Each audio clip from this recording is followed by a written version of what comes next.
Hello students, here is your science teacher Mrs. Sanushri from St. Paul's High School wishing you a very good morning.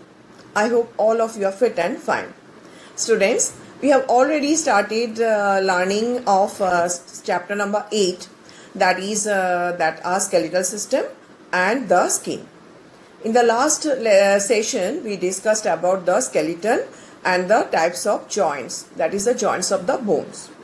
Now in this session we are going to learn about our skin. Our skin is very important for us.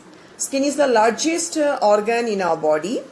Skin has hairs and also skin has nails, that is at the tip of the our fingers and toes. Since that skin gives us the sense of touch. So skin is very important for us.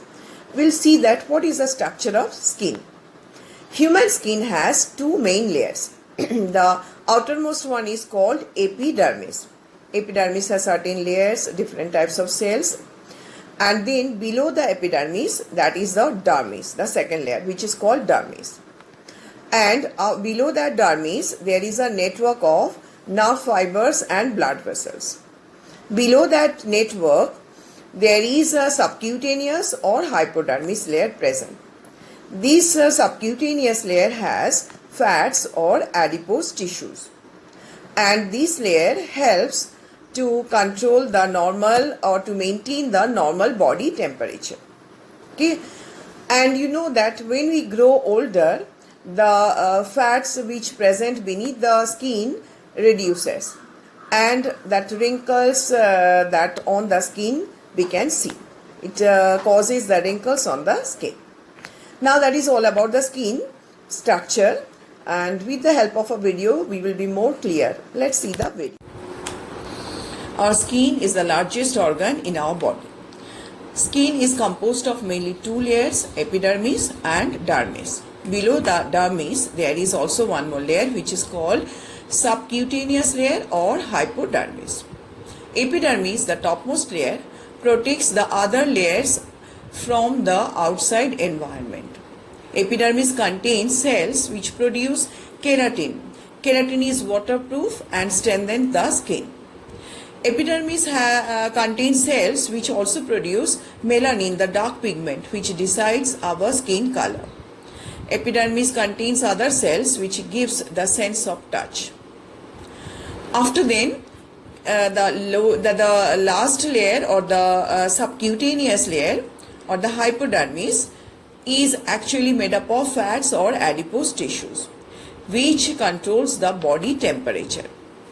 Now between the hypodermis and the epidermis there is present dermis. Dermis has cells which gives us or the skin strength, support and flexibility.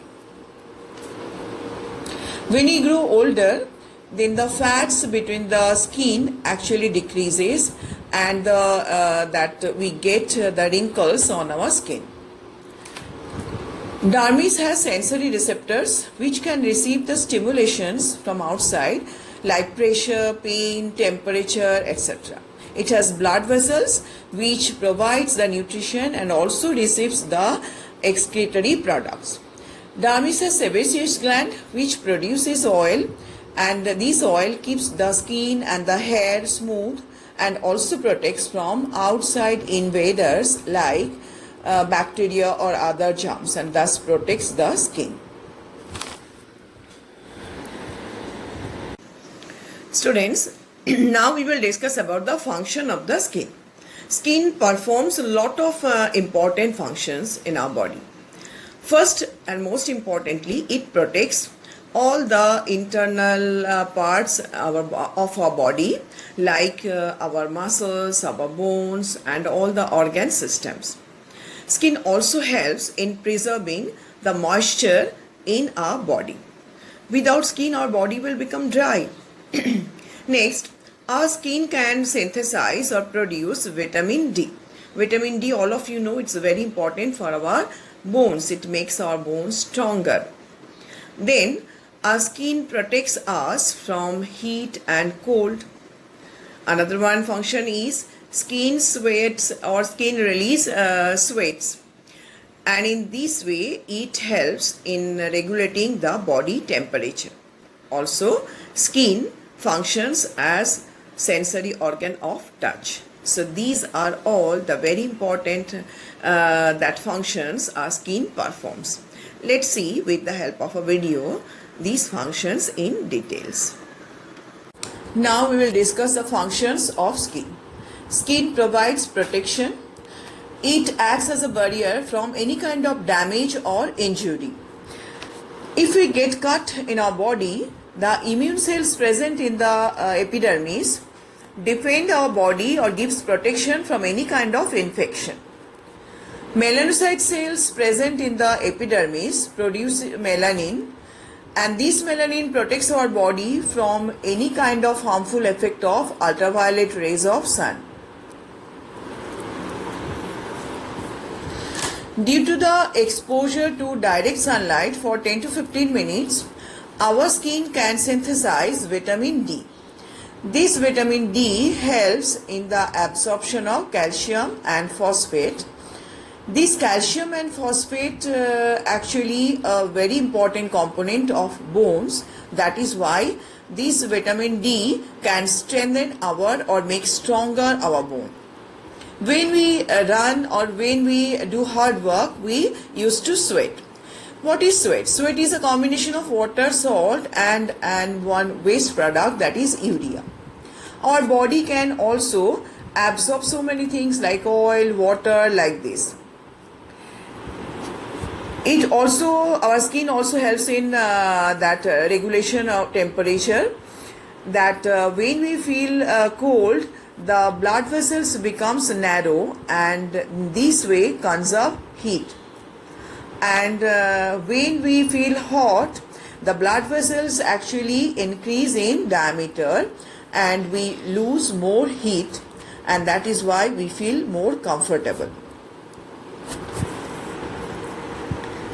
Our skin also functions as the sensory organ of touch. Skin also provides that strength and flexibility to our body. Due to that presence of collagen fiber, we get the strength, and due to the presence of elastic fiber, that skin gets the flexibility, and that is why when we stretch our body, bend our body, there is no damage of skin or tearing of skin. This is all about the functions of the skin. Students, now we are going to discuss a very important topic, that is our skin color. How we get the skin color? Who decides our skin color? It is the pigment called melanin. Melanin produced by a type of cell called melanocytes. Where we can see these melanocytes? In our epidermis, melanocyte cells are present. The type of melanin and the percentage of melanin decides the fairness or the darkness of the skin. That skin color also depends on the genetic material and on the climate. This melanin plays a very important part also. That is, it protects our skin and the inner parts of the body from harmful effects of UV rays, that is ultraviolet rays of the sun, which is very harmful for our skin and also the inner organs. That melanin, which is produced by the melanocytes, actually protects us from these harmful effects of the UV rays. Now, do you know that melanin also decides your hair color? Our hair color? Yes. Actually, melanin has very important that role. It plays a very important role in deciding the hair color also. If you have jet black hair, that means your hair contains pure melanin. If you have brown or lighter hair, that means sulfur is present in the melanin. And if you have reddish hair color, that means iron is present in the melanin in your hair. And when there is no melanin in the hair, our hair turns grey color or white. So this is very important that topic we have discussed, I think so. Now we will see with the help of video and we will be more clear about this. Let's see the video. Students, we can see various types of skin color. It varies from person to person. Melanocyte cells present in our epidermis produces melanin. This melanin actually protects our body from harmful UV rays. Melanin can be of two types. One is eumelanin and another one is pheomelanin. Eumelanin is responsible for the darker skin color and pheomelanin is responsible for the fairer or lighter skin color. Heredity is also one important factor for skin color. Some people cannot produce melanin and they look like whitish. These are called albinism.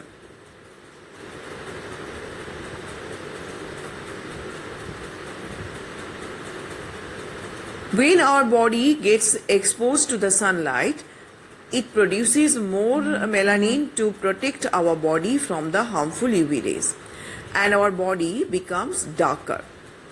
Sometimes due to overexposure to sunlight, our body gets some spots which are called age spots. When we do hard work or exercise, we look like reddish or pinkish color. That time actually more blood flows to our blood vessels, which gives the reddish or pinkish color.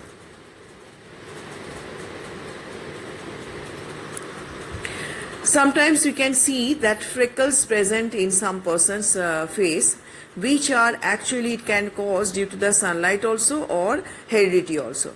It is nothing but the overproduction of melanin in the cell. Sometimes we get the yellow or orange color in the body. That is actually we get from the vitamin A rich food like sweet potato, corn, carrot, etc. Sometimes we get bruised due to accident or fall, and actually what happened that time our body get damaged, means the blood vessels get damaged, and due to the leakage that blood comes into the tissues, which gives that color, and with the time it gets cured and again we get back our normal skin color.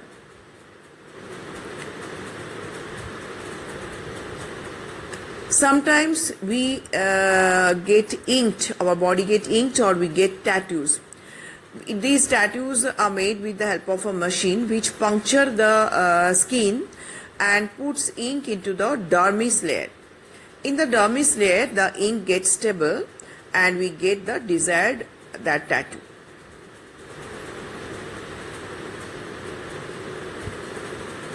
So students, these all we have discussed about our that skin color. That is the natural skin color and what are the different ways our skin color changes. Students, with this we have completed lesson number 8, that is our skeletal system and the skin. Thank you students.